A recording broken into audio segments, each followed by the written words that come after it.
안녕하세요 여러분, 도베르만입니다. 자, 여러분들이 드디어 궁금해하시던 Q&A 오늘 한번 찍어보려고 하는데, 오늘이 설날이 딱 지났어요. 설날 연휴의 마지막인데, 저번에 그 Q&A 영상에는 이제 너무 많이 지났죠. 시간도 많이 흘렀고 그때랑 지금이랑 좀 변화가 된 것들도 많기 때문에 왜 그때 질문이랑 지금이랑 달라요? 막 이런 분들이 많아서 제가 새로 질문을 받고 대답해드리는 Q&A 영상을 찍게 되었습니다. 이쪽은 저희 집이고요. 스튜디오처럼 생겼지만 뭐 그렇지도 않고 그냥 저희 집입니다. 그러면은 뭐 거두절미하고 여러분들 시작해 보도록 하겠습니다. 일단은 제일 좋아요 수를 많이 받은 댓글서부터 차근차근 제가 좀 질문을 답을 한번 해보도록 하겠습니다. 제일 많이 좋아요 수를 받은 탑2, 이제 최겨울이랑 송필드, 일단 좀 거르도록 할게요. 네, 거르도록 하고, 처음 보시는 분들이 있을 수도 있기 때문에 저에 대한 간단한 소개를 하자면, 저는 30살 도베르만이라는 이름을 가지고 활동하고 있는 허혁진이라고 합니다. 네, 반갑습니다. 자, 좋아요 수 46개를 받으셨어요. 조은미 님이 질문을 해주셨는데, 타투 계획 더 있는지, 이상형 같은 거 궁금하다고 하고, 그 다음에 체인, 아우터, 상의, 뭐 하의, 신발, 액세서리 이런 거 질문해 주셨고, 타투 계획이 더 있냐는 질문에 대해서 답변을 드릴게요. 네, 있습니다.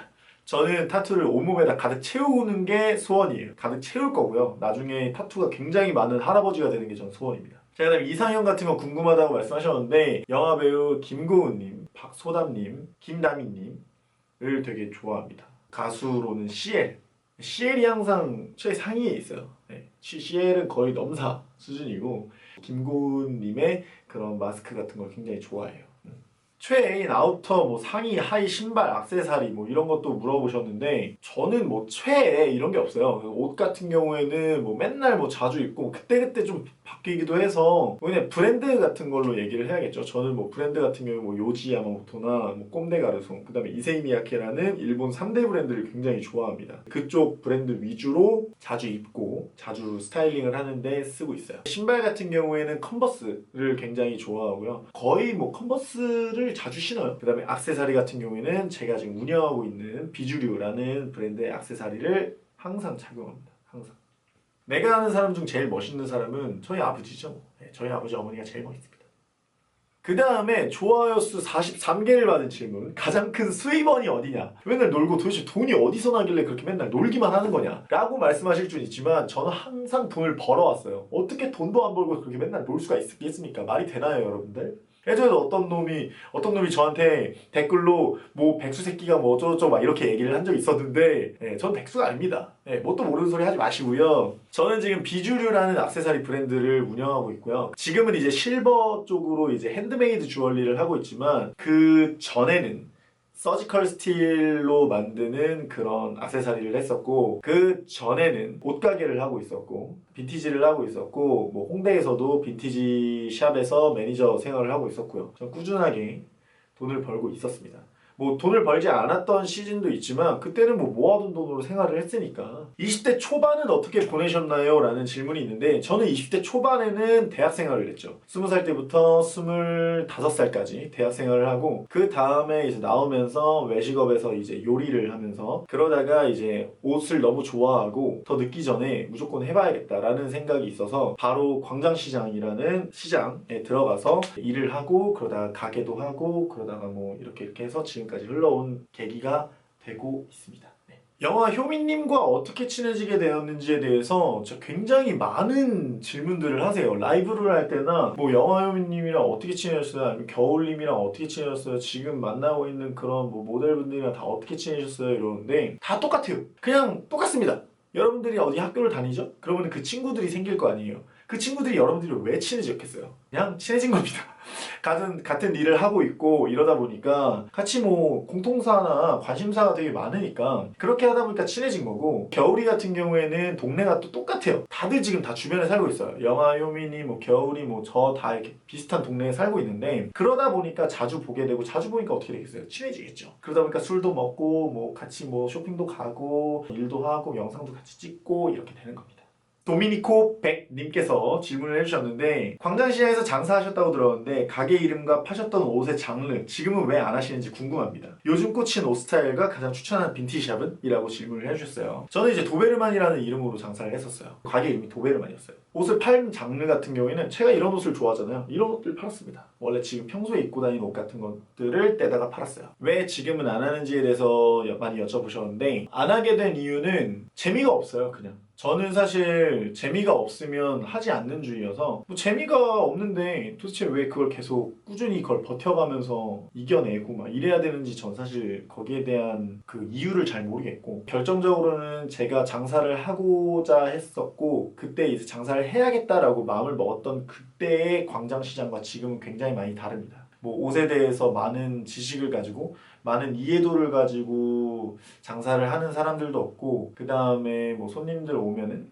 가격이나 어떻게 좀 높게 해서 받으려고만 생각을 하고 어떤 가치 있는 옷들 자기가 정말 좋아하는 옷들을 떼다가 정말 색깔 있는 빈티지를 팔고 철학이 있는 그런 옷들을 파는 시장이 이젠 아니라고 해야 될까요? 뭐 예전이랑 뭐 지금이랑 그런 걸 따지면 뭐 큰 차이를 못 느낀다고 말씀을 하실 수도 있는데 예전에는 진짜 멋있는 형들도 많았고 옷에 대해서 진짜 그래도 나름대로의 그런 개똥 철학이라고 해도 그런 철학을 가지면서 장사를 하시는 분들이 있었어요. 그래서 그런 형들 만나러 가는 게 되게 재밌고 그런 형들이랑 얘기하고 옷에 대해서 막 이런 얘기하고 이런 것들이 굉장히 재밌어서 갔던 건데 지금은 그런 게 많이 없어졌고 오시는 분들도 사실 그냥 유명해지니까 막 오시는 분들도 많고 옷에 대한 지식이 아예 없는 상태에서 와버려가지고 그냥 가격만 싸게 살려고 하시는 분들이 많다 보니까 재미가 없는 거죠. 뭐 그런 거에 대해서 얘기를 나눌 줄 알아야 되는데 아예 모르시는 분들이 와서 가격이나 그냥 싸게 달라고 하니까 사실 이해가 안 가고 그랬기 때문에 재미가 점점 없어지고 그래서 결국엔 접은 거죠. 네,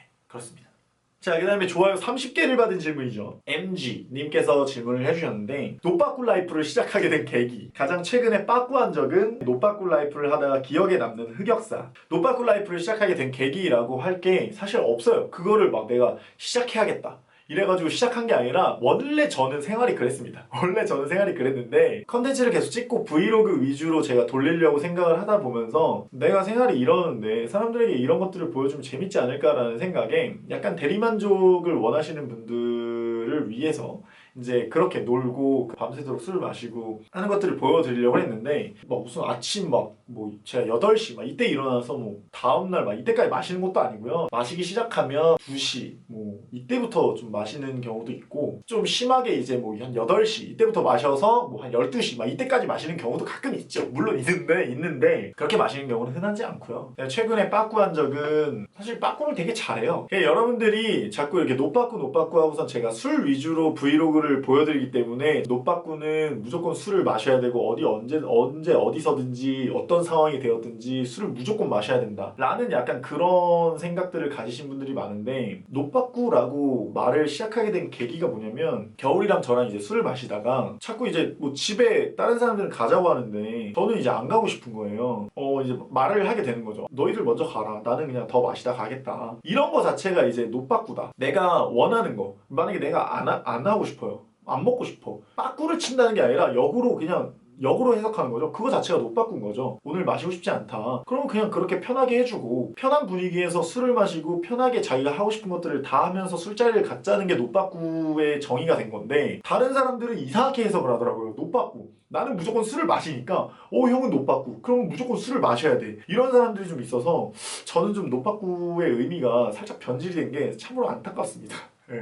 무조건 술을 마셔야 된다 막 이런 사실 지위도 아니고요. 안 마시면은 그냥 사실 안 마시게 둬요. 뭐 집에 간다 그러면 그냥 바로 보내주고요. 자, 그 다음에 오예맨님께서 질문을 해주셨어요. 먹방 유튜버신가요? 아니면 패션 유튜버신가요? 전 먹방 유튜버도 아니고 패션 유튜버도 아니에요. 이게 좋아하는 게 이제 패션에 많이 연관이 되어 있기 때문에 가끔 이제 다루긴 하지만 그래도 저는 패션만 위주로 다루고 싶은 생각은 없고요. 저는 사실 브이로거가 되고 싶어요. 그냥 브이로그. 그래서 요즘에 굉장히 브이로그 위주로 많이 많이 영상을 올리기도 하고 패션을 잘 다루지 않는 이유가 가끔 다뤄요. 저는 그냥 광고 들어오는 거 좀 이렇게 여러분들께 소개시켜 드리는 거고 패션을 부탁해 같은 경우에는 그냥 제가 누군가를 코디시켜 주는 걸 굉장히 좋아하기 때문에 하고 이랬던 거지 막 나는 패션 유튜버가 될 거야 막 이래가지고 뭐 그런 것도 없고 저는 사실 제가 패션 유튜버라고 말을 한 적도 없습니다. 안녕하세요 패션 유튜버 도베르만이입니다. 뭐 이런 식으로 말을 한 적도 없어요. 초반에는 패션으로 시작해 볼까라고 생각했던 적도 있는데 전혀 저는 그런 생각이 없습니다. 저는 패션 유튜버가 아니고요. 먹방 유튜버도 아닙니다. 그냥 브이로거예요. 브이로거. 네. 그 다음에 김시은님께서 질문해 주신 건데 하이텐션을 어떻게 유지하는지. 근데 저는 이거를 제가 막 유지해야겠다 막 이래가지고 유지를 하는 게 아니라 전 원래 하이텐션이에요. 저도 원래 집에 있거나 이럴 때는 그냥 가만히 있어요. 그냥 가만히 있는 거 좋아하고 막 집중해서 말 안 하고 일하는 거 좋아하고 막 이러기도 하는데 술자리에서 이제 아니면 노는 자리 이런 자리에서는 무조건 그냥 텐션을 높여버리죠. 막 내가 높여야지 막 이래서 스위치 띡 켜가지고 딱 높아지는 게 아니라 그냥 높아집니다. 그렇기 때문에 제가 내가 높아져야지 막 이래서 하는 게 아니기 때문에 하이텐션을 유지하는 그 비결이라고 한다면 글쎄요 전 모르겠네요. 그냥 원래 자체가 그냥 좀 흥이 많아서 그런 게 아닐까라는 생각이 좀 있습니다. 그리고 띵님께서 질문해 주셨어요. 영상에서 장면 바뀔 때마다 나오는 메가포니인가 그 소리 뭔 뜻이에요? 이러는데 많은 질문들이 달려요. 메가뽀리, 미가뿌리, 빼까뿌리, 뭐 쉐꺼빠리 뭐 이런 거 많이 달리는데 밀과 보리입니다. 밀과 보리. 밀과 보리. 밀, 여러분들이 아시는 그 밀, 그 다음에 보리. 보리차 할 때 보리. 그겁니다. 잘 부르던 동요였어요. 좋아하는 동요. 밀과 보리가 잘하네 밀과 보리가 잘하네 그래가지고 밀과 보리입니다.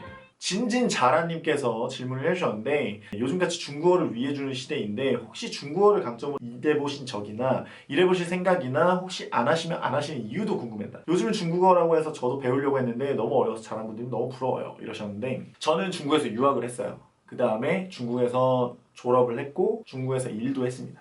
외식업을 해서 일을 했고 카페에서 매니저 생활을 했었어요. 잠깐 했었어요. 한 6개월? 이제 학교는 그래서 총 중국에서 한 2년 정도 있었는데 그 정도 있다가 한국에 오게 됐습니다. 근데 제가 왜 오게 되었는지에 대해서 여러분께 말씀을 드리면 저는 항상 좋은 친구들과 함께 살아야 되는 사람들인데 가족들도 항상 있어야 되고요. 근데 저는 그 타지에서 산다는 게 그렇게 쉽지 않더라고요. 이런 서울에서 와서 사는 것들은 언제든지 제가 보고 싶으면 고향에도 내려가서 어머니 아버지도 볼 수 있고 뭐 친구들도 언제든지 만날 수 있고 이러지만 해외에서 산다는 거 제가 친구들 만나도 만날 수도 없어요. 만나고 싶어도 만날 수도 없고 한국 음식을 먹고 싶어도 물론 한인타운에 가서 한국 음식을 먹을 수 있지만 맛이 틀립니다. 정말 한국에서 파는 그 한국 음식이랑 중국에서 파는 한국 음식이랑 아예 틀려요. 재료 자체가 이미 나온 원산 자체가 아예 틀리기 때문에 그 느낌이 틀려요. 그러니까 오는 감성이 틀리고 어딜 가도 중국말에 어디 가도 중국말 들리고 그런 것들밖에 없기 때문에 저는 그거에 대해서 향수가 굉장히 심하게 왔어요. 그래서 이렇게는 못 살겠다 이래서 그냥 한국에 가야겠다 이래서 그냥 온 케이스고요. 지금 한국에서 일하는 것보다 환경이 더 좋긴 좋았어요. 근데 그거 자체가 저한테는 큰 의미가 없었던 거죠. 재미가 없었기 때문에 결국에는 한국에 들어오게 되었습니다. 항상 자신감이 있으시고 행복해 보이시는데 혹시 언제 자존감이 떨어진 적이 있는지 가끔 언제 불안했는지 궁금하다. 요즘 대학 입학을 두고 대학 진학에 많은 생각을 하고 있었어요 이러는데 사실 제가 이런 질문을 굉장히 많이 받기도 했었고 라이브 같은 데서도 많은 분들한테 이런 얘기를 하긴 했지만 자존감이 높고 낮고 뭐 회복하고 이런 것들은 큰 계기가 있지 않는 이상 극복하기가 굉장히 힘든 것 같아요. 저 같은 경우에는 원래 자존감이 높은 사람이고 자신감도 항상 근자감에 만빵이 차 있는 사람인데 이거는 그냥 선천적인 거예요. 제가 뭐 어디서 배워가지고 뭐 이렇게 하면은 자존감이 높다라는 방법을 알고 있는 게 아니라 그냥 애초에 이런 성격인 거예요. 그래서 이런 것들을 물어봐도 사실상 저는 답을 해줄 수 있는 게 많지는 않고 그럼에도 불구하고 자존감이 굉장히 많이 떨어진 적이 있었어요. 인생에 있어서 거의 크게 현타가 온 적이 몇 번 있었죠. 그래서 크게 와서 한 1년 정도를 아무것도 안 하고 한 6개월 정도를 쉬었던 적이 있거든요. 그때는 진짜 방 밖으로 한 번도 나가지도 않았었고 그냥 6개월 동안 이 집 안에서만 생활을 했던 거예요. 거의. 그때는 진짜 저도 힘들었거든요. 뭘 해도 안 될 것 같고 뭘 해도 자신감이 없었어요. 뭐 이거 해도 다 망할 것 같고 저거 해도 안 될 것 같고 저거 난 못할 것 같고 그런 생각에 사로잡혀가지고 그런 걸 이겨내지 못하고 있었는데 글쎄요 어느 순간부터 뭔가가 저를 되게 옥죄고 있었던 거죠. 뭔가 내가 그 생각부터 버려야겠다. 이걸 하면 꼭 잘해야겠다는 생각부터 버려야겠다.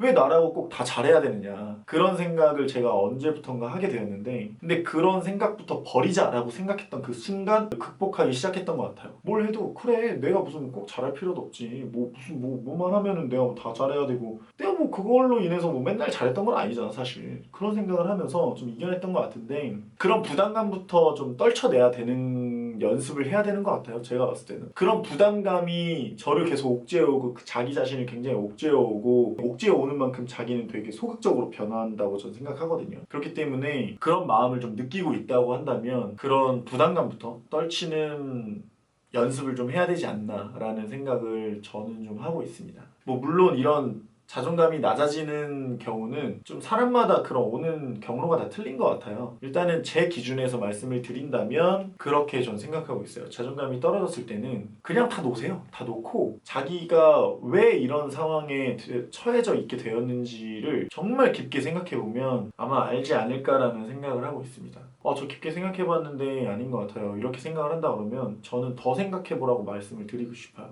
더 깊게. 그거는 그만큼 정말 깊게 생각해보지 않았다는 이유가 될 수도 있거든요. 그렇기 때문에 제가 여러분들에게 제 경험에 빗대서 말씀을 드린다면 아마 그렇지 않을까라는 생각이 있습니다. 이 외에도 많은 분들이 질문을 해주셨는데 정말 되게 감사하게 생각하고 저에 대해서 이렇게 관심을 가져주신다는 것 자체가 저는 되게 행복해요. 제가 무슨 뭐라고 전 사실 뭐 돈도 많이 버는 사람도 아니고 뭐 되게 뭐 잘생기지도 않았고 되게 멋있다고 생각하지도 않아요. 그냥 저는 그냥 제 자신을 좀 더 이렇게 표현하고 싶고 관종이에요. 어떻게 보면 관종인데 이렇게 좀 좋아해 주시는 분들이 이렇게 많이 생기고 어쨌든 구독자가 지금 거의 2만 4천 명 정도를 향해 가고 있는데 더 늘리고 싶어요. 더 좋아하는 사람들이 많이 생겼으면 좋겠고 더 구독자도 많이 생겼으면 좋겠고 여러분들에게 더 좋은 영상도 많이 보여드리고 싶고 더 제가 생각하는 더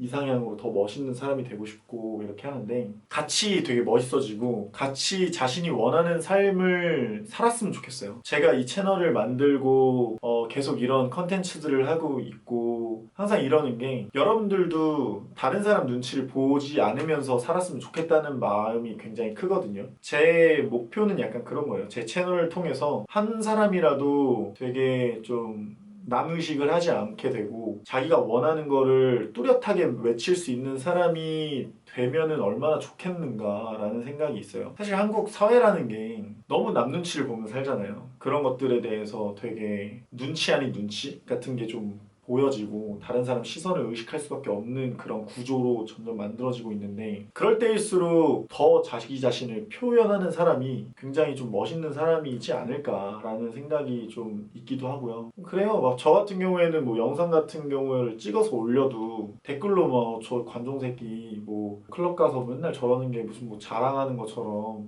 뭐 백수 새끼야 돈도 없으면서 왜 저렇게 놀고 있냐 술 처마시는 게 자랑이냐 이럴 수 있는데 전 술 처마시는 게 자랑이라고 해서 올리는 게 아니에요 여러분들. 본인이 원하는 삶을 살고 이것도 제가 원하는 삶이니 이렇게 꼭 굳이 안 살아도 돼요. 저는 이거 말고도 더 하고 싶은 일들이 많아요. 여러분들이 뭐 술을 마시는 거든 싫어하는 것들 좋아하는 것들 정확하게 자신이 말을 할 수 있고 그러는 친구들이 굉장히 저로 인해서 많이 생겼으면 좋겠어요. 자기 주장을 확실하게 할 수 있는 사람이 됩시다. 되게 자신감을 갖고 자존감이 좀 높은 사람들이 됐으면 좋겠어요. 저는 진짜로. 앞으로 되게 좋은 영상들 뭐 제가 하고 싶은 것들 많이 올릴 테니까 여러분들도 그런 것들을 보면서 좀 힘을 얻었으면 좋겠고 자신감이 좀 생겼으면 좋겠고 자존감을 많이 얻었으면 좋겠어요. 마지막이 되게 좀 심오하긴 했는데 어쨌든 그렇습니다. 이제 이후로 답변을 해드리지 못한 질문들에 대해서는 차근차근 뭐 라이브를 키든지 아니면은 뭐 인스타라든지 답변을 좀 그때그때 해드릴 테니까 궁금한 게 있으면 그때그때 DM 같은 거 편하게 주셔도 돼요. 저는 다 답장을 해드리거든요. 편하게 소통하고